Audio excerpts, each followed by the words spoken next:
Hey, everybody, welcome to another episode of the Lunch Table Podcast with Dylan and Akram. We are back for Thor Love and Thunder. We are here to review this latest installment in the Marvel series of Phase 4. Akram, take us away with your thoughts. Yeah, I mean, this is I believe, our third Marvel movie, which is really exciting for us to review. I have some things I'll discuss a little bit later, but I think this movie wasn't as good as everyone expected it to be, and I think the reason being is because there was like a lot of it's a mixed crowd. There was a lot of time, time crunch, and also like I think apparently there was a lot of footage that was filmed and it didn't make it into this film, and you could tell like. Editing wise, I could kind of tell like there were some things missing, and also CGI. Like I think CGI wasn't the best here for certain parts. But what did you think about it?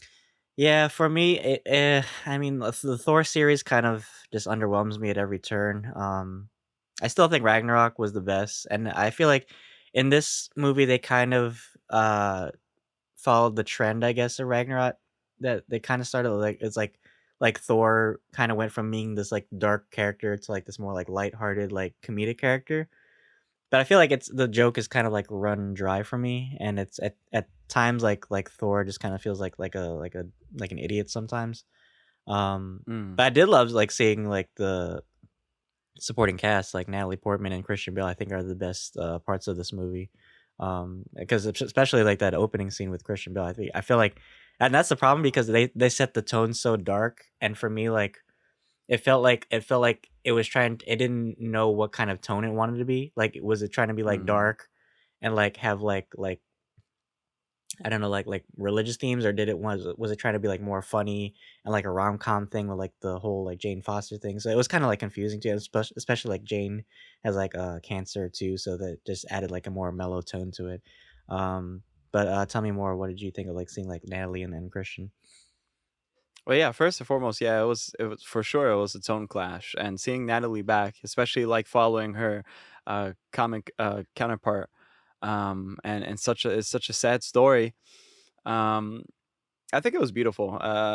Like seeing her try to be alive was very dramatic. I feel like they could have went about it a lot more dramatic though. And I felt really sad.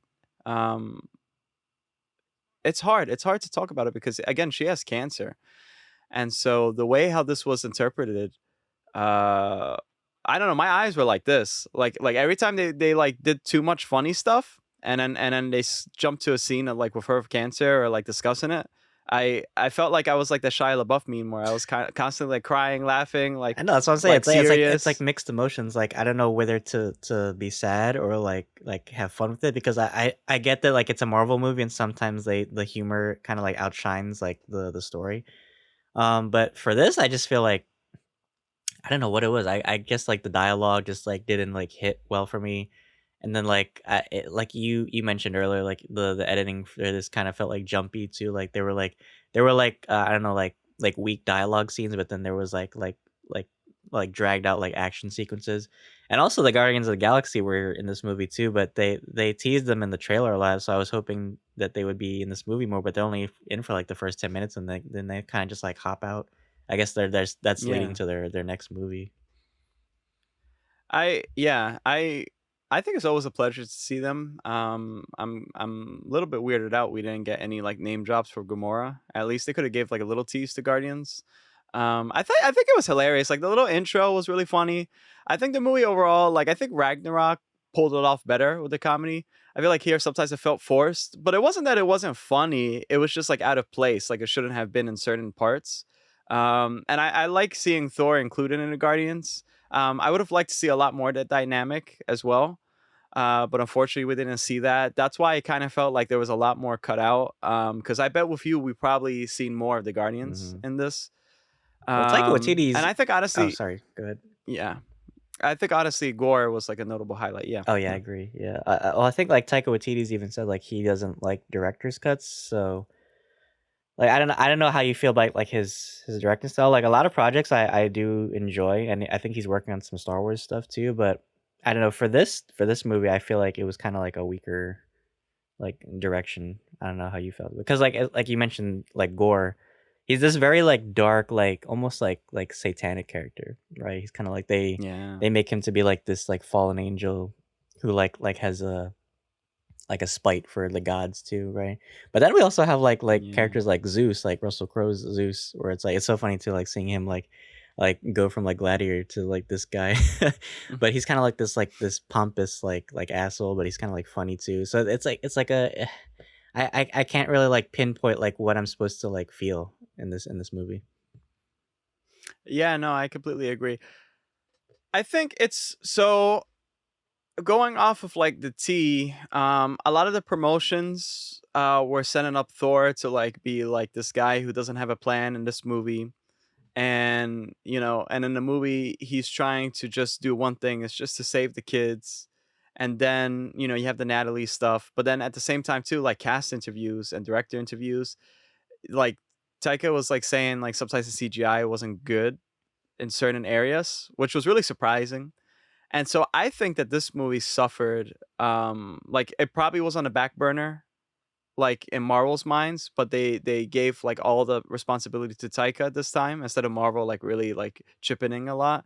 And I think because of that, like scheduling conflicts, I think that's why some of the CGI wasn't the best. Mhm, And in recent news, also you do hear like some visual artists or like CGI artists saying that it's just too much crunch time in Marvel at the moment. And look, She-Hulk also people talk shit about She-Hulk with the CGI as well. So I think that there's something about the production lately, and I honestly think because Marvel's like trying to ramp up the next phase of the MCU, and they're gonna soon talk about it, especially from what we've seen in Miss Marvel. I think we kind of know where the MCU will go. So I think this movie suffered because of that, and this is the last movie for the MCU. mhm. I mean, I'm sorry, not for the MCU, for For this Phase phase at 4, least. yeah. I mean, Yeah, and so then you have I could shows. overlook the CGI if I was more invested in the story. Um, 'cause it is kind of like a simple plot. It's like, okay, well, we just gotta rescue these kids, but then there's also like bigger things at stake too. Like, they do like mention like eternity, which is another like celestial like god in the Marvel comics, and I liked how like accurate he looked to the comics too. And they do show like Omnipotent City, which is like the home of the gods in the comics too. And I kind of wish we would have seen like some of the other gods. I think you mentioned earlier when we were talking before. They did show like Bass, which is Black Panther's gods. It was like a brief like cameo, Hmm. but it would have been cool to see like Khonshu or maybe some of the other Egyptian gods too, just as like a little Easter egg like continuity thing. Yeah, I guess so. I mean, like, I really feel for Thor because Thor is actually one of the better gods. Like everybody there, like I don't even know Bastet is like okay because I think anybody who's like associated with that Hmm. place, any god, it's kind of like, they're not like that good to even just be having fun there. I mean, they have bigger responsibilities, and so in a way, I kind of sympathize with Gore. Like, and so it's really compelling. His stance on like like what he wants to do, but the way they approached it wasn't right, and that's why it feels like there's a lot missing. And perhaps I'm wrong because Taika said he doesn't believe in director's cuts, or perhaps he's just owning up to the situation and saying like, "No, there's nothing. That's it. The movie, it is what it is." They still want to like return Chris Hemsworth and Taika, but they're surprised that there will be a return for Thor apparently because when you saw the end credits, it Hmm. says Thor will return. So it looks like they're very out of the loop. So I think that might be the problem. But actually, I wanted to ask you, since I think the main thing with this movie is Natalie Portman's the Mighty Thor. What did you think about the whole thing with the Mighty Thor? I think she was I great loved her personally. actually. I thought she was actually a better Thor than Thor.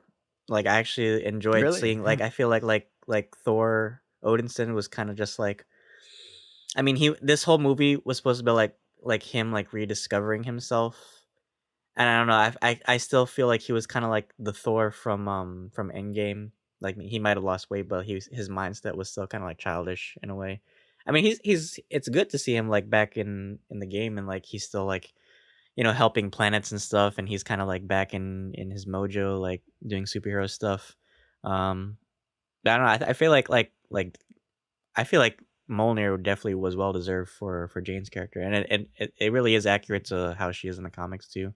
And she got some like cool like powers too, like Mjolnir can apparently like break up into like different pieces too. I thought that was cool, like seeing that, and like I Yeah. don't know, I think she's a more proficient Thor, and also Valkyrie too. I like seeing her chemistry with Tessa Thompson. I feel like that just added so much to Valkyrie's character too, because she kind of like lost all her sisters to Hela, so it's Mm. like having her have like this other like sisterly character. I thought that was like a genuine moment. Yeah, no, absolutely. Yeah, no, and she's fucking ripped in this movie as well. Oh yeah, she Like, got beefed up. like they even in the beginning, I heard that they actually have to like do a camera trick just to hide her Oh arms. wow. Like, she put in the work. Yeah, she put in mad work. Also thought like there's not much to say about this movie because it's kind of weird. It's like it's really whatever. It's like one of those like Marvel movies where it's like it's Well, whatever. since we talked After about you watch yeah, it. since we talked about the gripes, were there any like things that really like you enjoyed about this movie? Well, really, again, the Mighty Thor, and I love the way how, like, again, I love MCU like costumes, and I also like the way how Milner was presented here. I like the little love triangle between Milner, Oh yeah, that Stormbreaker, was and so funny. Thor. That was Every really time like hilarious. Stormbreaker just like showed up, I don't know. I kept cracking up. Yeah, I know that was really funny, And the and goats. also Heimdall's son. I didn't Oh expect that yeah, to I actually forgot. see Heimdall's Mhm. son. It kind of seems like the MCU again is like trying to cater to a younger generation of soups.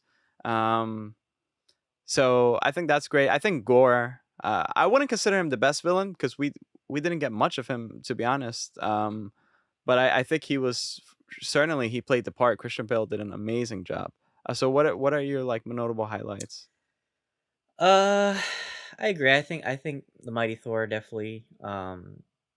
The rom-com stuff I didn't care too much for, but I did like seeing like that moment because they always like talk about it in the other Avenger movies, like how they broke up, but we never actually like see it like play through. But I like seeing that like Jane had like she was fighting so hard to stay on, and then like I don't know, it was just like sad seeing her go because well she does end up in the end credit scene in Valhalla, so I do think that was like a nice reward to her character too. Hmm. But yeah, I like I said, I did like seeing like her relationship with like Thor and Valkyrie. I thought it was a little weird though that they like kind of got back together so soon. I don't know if it was maybe the cancer thing, but I don't know. It's kind of weird when I see like exes get back together. It's kind of like I don't know, toxic in a way. Because if Yeah. you're not meant for each other, you're not meant for each other. I don't know why they try to force it. Um, What is love but persevering? grief persevering exactly, but Yeah. yeah, Gore.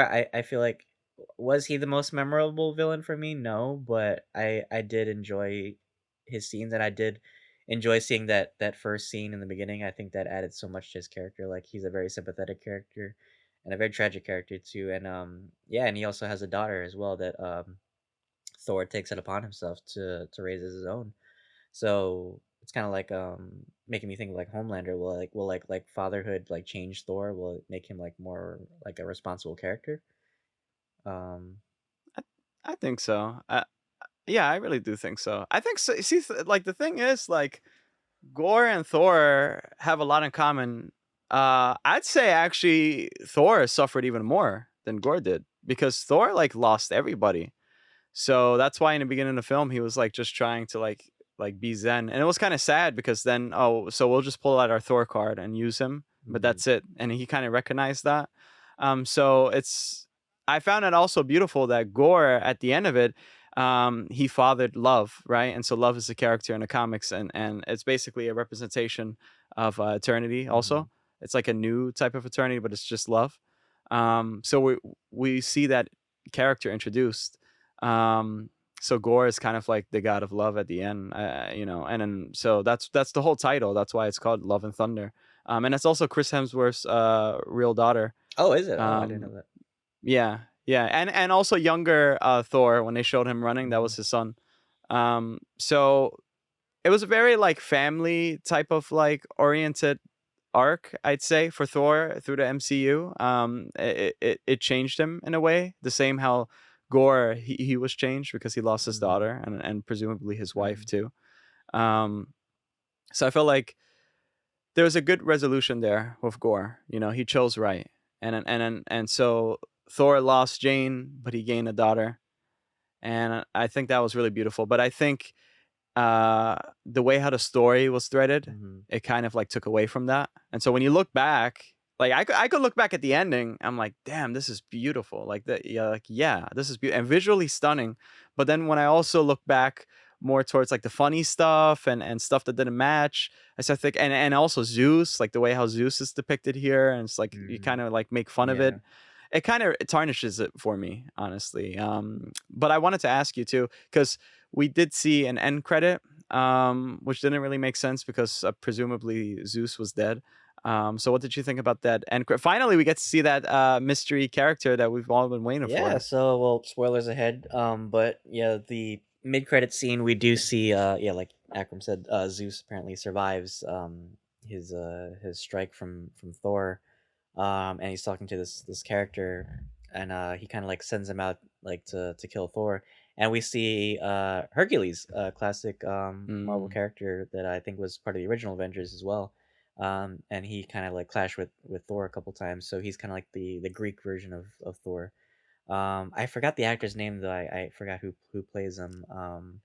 If he was in Ted Lasso though. He's like a British actor, Yeah, which I didn't expect them to cast this guy, but I trust in Marvel's casting. So yeah. Well, um, that's interesting. So I guess that's a possible setup for Thor 5 if they wanted to do it. right. The way the MCU is right now, I don't know if like there's not like a singular cohesive like storyline like an Infinity Saga thing. It's kind of like everybody's just like doing their own thing, and it's just like everybody's own franchise is their own world in a way. Mm. But yeah, so I guess we'll see Hercules in the future. What did you think of it? Yeah, no, that was great. I wish he was just there earlier on. Mhm. But I would love to see Beta Ray Bill. Although it could be like a thing like, oh, everyone's getting a hammer now, because Beta Ray Bill does have like Stormbreaker. Well, I would love to But see now Love has I Stormbreaker. would also love to see Ares because he's Yeah, I also was just gonna say that you want to see Ares. Yeah, I think that would be because cool. that's a Thunderbolts character too.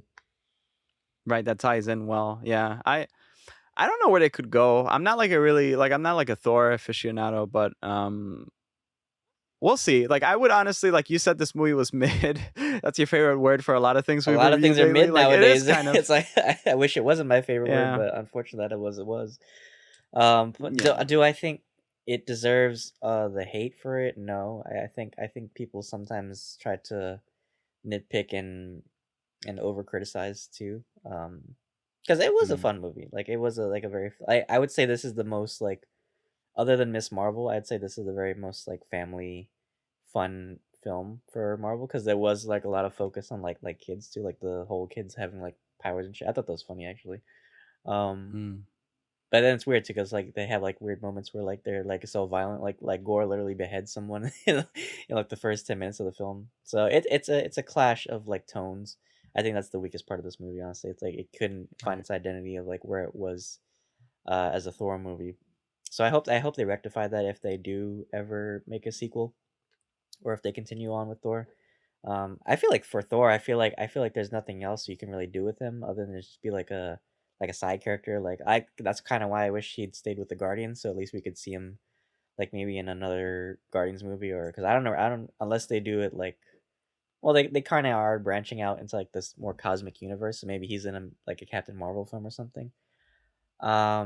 But the way I would rate this, I'd probably give it a 6 out of 10. But what are your final thoughts on it? Yeah, 7 out of 10. Yeah, I for sure a 7 out of 10. I feel. Yeah, it was probably one of the weaker films that was released for this a lot of films. Um, yeah, 7 out of 10. I think is just it's a fun family film. I mean, and they tried to get away with a lot. Like they tried to get away with actually like gory stuff, but it's just like gold blood and stuff. I thought it was fun, yeah, but I don't know if Taika will return. If he does, he has to like really ante it up. Just like how Ragnarok I felt like was brilliant. So, but that's our thoughts. If you guys made it to end, please like, subscribe, check out our other playlist. We just released Resident Evil, which was apparently to Dylan mid and to Also me a little mid. bit too. Yeah, so we're going to actually record after this Miss Marvel. Finally, right? We've been late to the party. I know we had technical problems. We're back. Hopefully, we stay back for a long time. You guys can be excited for months ahead. We're gonna try to do some stuff really differently. We're gonna wrap up the boys too, so expect that. And we're so happy to be back, man. So, Dylan, please. Yeah, thank you guys so much. We have content planned out for like the next couple months, so please stick around. We promise we're getting better as a podcast every day.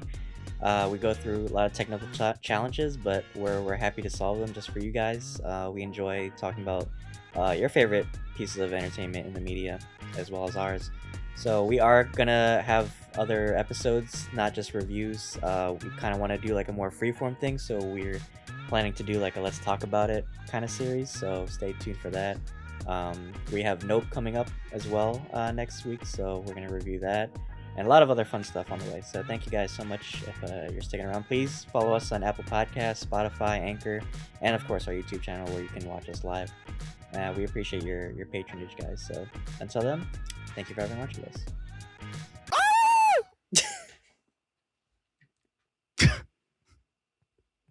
See you guys. See you guys. Natalie Portman too, as the She-Thor, or I forgot. Let me restart. Yeah, fuck it. All right. She Thor.